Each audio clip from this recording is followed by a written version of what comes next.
பெங்களூர்லலாம் பாருங்கள் இப்படி தான் கனகாமரமும் இது இலை. இந்த இலை பேர் வந்து பன்னீர் இலைன்னு சொல்லுவாங்க.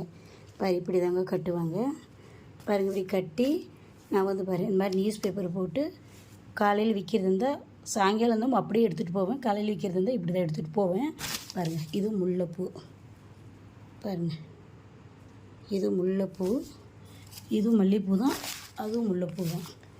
பாருங்கள் இப்போ கட்ட போகிறேன் பாருங்கள்.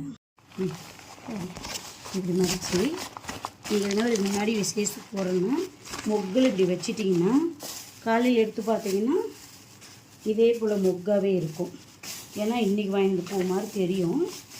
நீங்கள் எங்கன்னா விசேஷத்துக்கு போகிறதுனா இந்த மாதிரி வாழை இலை இல்லாட்டி இந்த மாதிரி நியூஸ் பேப்பரில் இந்த மாதிரி இந்த பிளாஸ்டிக் கவர், ஆனால் இந்த மாதிரி இருக்கணும். பாருங்கள் 4 கவரு கட்டி முடிச்சிட்டேன். ஒரு கேஜி பூ இருந்தால் 4 கவரு கட்டலாம், இல்லை 5 கவரை கூட கட்டலாம். பூ வந்து ஃப்ரெஷ்ஷாக இருக்கும், நல்லாவும் இருக்கும் பார்க்குறதுக்கு. திருச்சிற்றம்பலம்.